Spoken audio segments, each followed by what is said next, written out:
Muy buenas noches, mi nombre es Wilson Fabián Salamanca.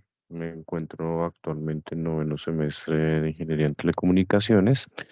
Estamos haciendo en este momento la presentación de ecuaciones de las leyes de Maxwell para antenas y propagación. Lo primero, hay que tener en cuenta que el espacio está lleno en algo llamado campo electromagnético.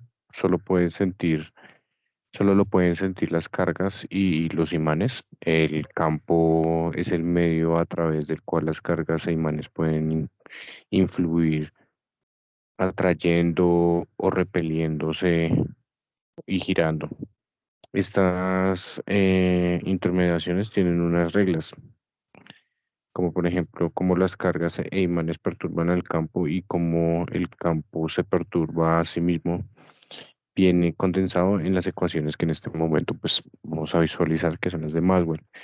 Cómo este campo afecta a las cargas viene dado por otra ecuación, la ecuación de las fuerzas de Lorentz. Es decir, que las ecuaciones de Maxwell no hablan de cómo se mueven las cargas, sino de cómo es y cómo cambia el campo. En el formato en el cual vemos las cuatro ecuaciones de Maxwell, separamos al campo electromagnético en dos campos distintos. El campo eléctrico, el cual nos dice dónde y cuán fuerte va a ser empujada una carga positiva que pongamos allí. Y el campo magnético que dice hacia dónde y cuán fuerte va a ser orientado un imán que se ponga allí. Entonces, lo primero que vamos a ver, pues, es la ley de Gauss, que es en este momento, pues, está evidenciándose, pues, aquí la fórmula está describe, pues, las cargas que afectan al campo eléctrico. Te dice que las cargas eléctricas son fuertes, son fuentes de campo eléctrico si son positivas, o sumideros de campo eléctrico si son negativas, que no es otra cosa que decir en términos más fáciles que el campo de cargas del mismo signo pues se repelen y de distinto signo pues se van a atraer. La ley de Gauss también nos dice que el campo eléctrico decae teniendo en cuenta pues la distancia y lo hace de una manera muy precisa. Hay que tener en cuenta pues que con un cuadrado teniendo en cuenta en la distancia, esto genera pues mayor exactitud. Esto se nota el campo eléctrico de una de las propiedades geométricas muy divertidas y útiles. Aquí podemos ver uno de los ejercicios, el cual em, es el módulo de una carga puntual capaz de crear un campo eléctrico de un nanocoulomb en un punto igual a 1 metro de distancia. Tenemos los datos del campo, tenemos la distancia y pues encontramos aquí nuestra fórmula. Digamos que la A es prácticamente pues la distancia y empezamos a reemplazar. La carga pues es la que en este momento pues vamos a despejar, epsilon sub cero y A que no es otra cosa que la distancia al cuadrado, que era lo que les nombraba hace un momento. Hacemos el despeje, como tenemos el campo eléctrico, pero estamos buscando en este momento pues estamos ubicando la carga, vamos a despejar 4pi por r cuadrado por epsilon sub cero por el campo. Solamente sacamos los datos que ya tenemos, los reemplazamos y la carga que en este momento nos da es de 0.111 nanocoulombs. Ya para lo que es la ley de Gauss del magnetismo, esta ley no tiene un nombre exacto, ya que lo que dice es muy sencillo, que las fuentes y los sumideros del campo magnético no existen. No hay cargas magnéticas en este caso, lo que no quiere decir que no haya objetos que puedan crear campos magnéticos. Esto es lo que hacen, pues en este caso, los imanes. Al no haber ni fuentes ni sumideros, el campo magnético siempre debe cerrarse sobre sí mismo. En este caso, uno de los ejemplos, si se intenta partir un imán en dos, queriendo separarlo en dos monopolos, pues el campo inmediatamente se cierra en la zona que se ha cortado, devolviendo dos imanes con dos polos cada uno.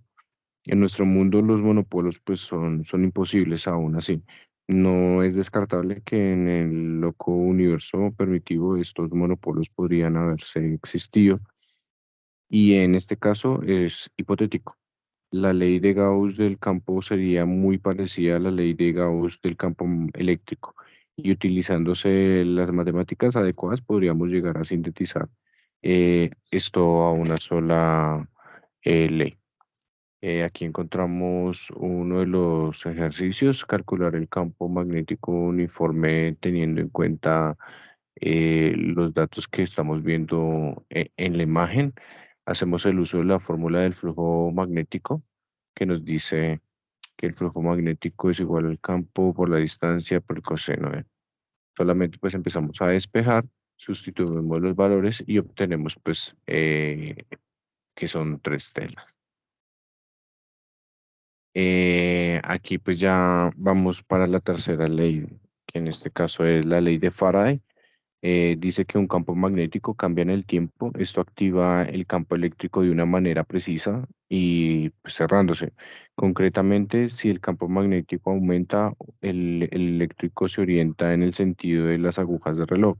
Si decrece, se orienta al contrario. Nos dice que no solo carga e imanes pueden influir en los campos, sino también pueden hacerlo entre ellos. Entonces, aquí pues encontramos un ejercicio de una bobina de 200 vueltas.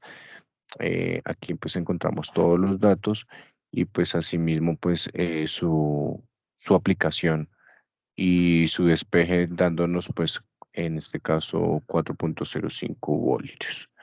Ahora pues es muy claro que esto, lo que es la ley de Faraday, esto encapsula la cuarta ecuación, que es la ley de Ampère, que en un campo eléctrico cambiando en el tiempo o cargas moviéndose, es decir, una corriente eléctrica activa el campo magnético, cerrándose como tiene que ser. Este elemento nuevo, el de la corriente eléctrica, es muy útil en las aplicaciones, pues permite generar imanes artificiales.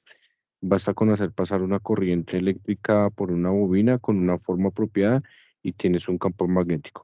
Cuando más intensa sea la corriente, pues más intenso es el campo magnético, lo que significa que es un electroimán y la mayoría de los campos magnéticos del mundo se generan con ellos, incluido el que nos protege del viento solar. Cambiándolas de manera correcta, todos los fenómenos electromagnéticos que nuestros ojos ven pueden ser explicados, incluyendo la luminosidad de nuestra amiga luz. Pues aquí encontramos también uno de los ejercicios, ya para aplicando pues temas de ley de Ampère y eso sería todo con respecto a las cuatro leyes de las ecuaciones de Maxwell.